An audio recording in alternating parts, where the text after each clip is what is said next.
If you like early 1970s proto-heavy metal act that missed the more 60s-oriented organ sound but prefer shorter songs, more compact tunes as opposed to Deep Purple's rollicking jams, try Indian Summer on for size. Let's read out this bio. Indian Summer were a British progressive rock band in the early 1970s. The quartet was formed in Coventry, UK in 1969. Members of Malcolm Harker on bass, Paul Hooper on drums, Bob Jackson on keyboards and lead vocals, and Colin Williams on guitar.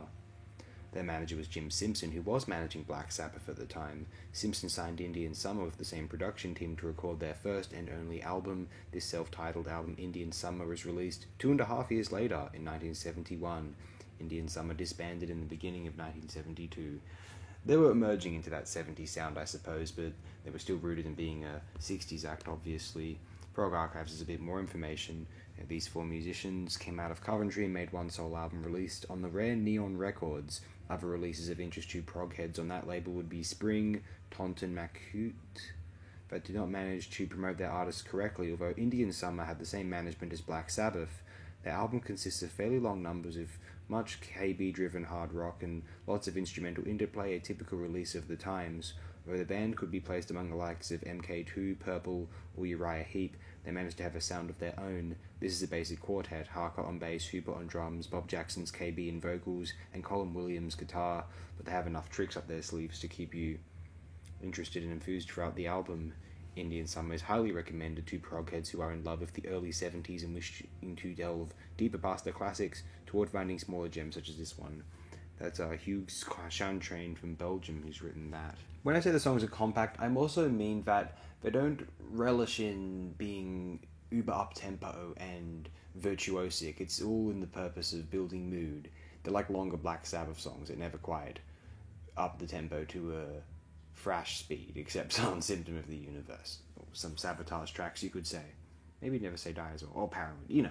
Albums such as this one, it helps one understand that mentality, the mindset of the early 70s. One is an image of, or at least the idea of a prospective mental space wherein the focus is kind of dominated by a certain languid, relaxing, perhaps nihilistic, but ultimately, mildly euphoric sort of acceptance of the way the world is, and just a kind of, proto-slackering one's way into an anticipation of the apocalypse at any point. In the 1970s, it seemed like it could have been around the corner, right?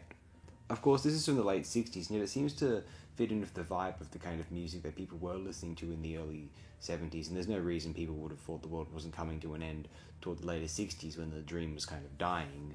To read some reviews from Rate Your Music, Mythrandia75 writes in May 2016, Indian Summer's music is typical early 70s proto-prog dominated by Hammond organ and mellotron, in the same vein as Spring, Cressida, and King Crimson, a masterpiece of progressive rock. From Coop Bolan on September 2012, at first I thought that Indian Summer's only a studio album might be one of the hardest albums for me to rate.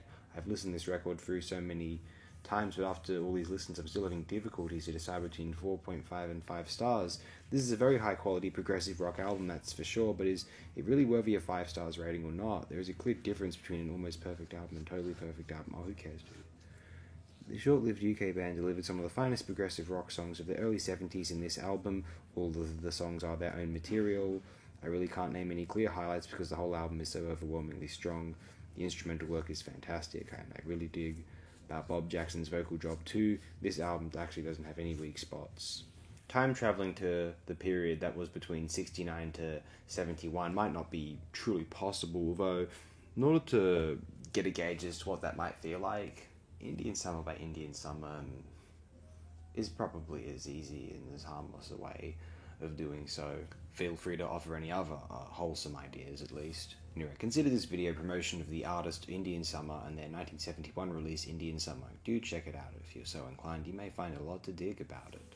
If you like early 70s hard rock music with post-psychedelic sheen and a certain inclination to be slightly similar, to coming from the same world as a group like Black Sabbath, maybe not quite as occult or heavy as Sabbath, but close to a psych act, Indian Summer might just be for you. Might just scratch the itch you're feeling. But be careful, don't cut yourself open. Cactuses are kind of prickly. No, really, I hope you thoroughly enjoy this album. In any case, if you go to seek it out.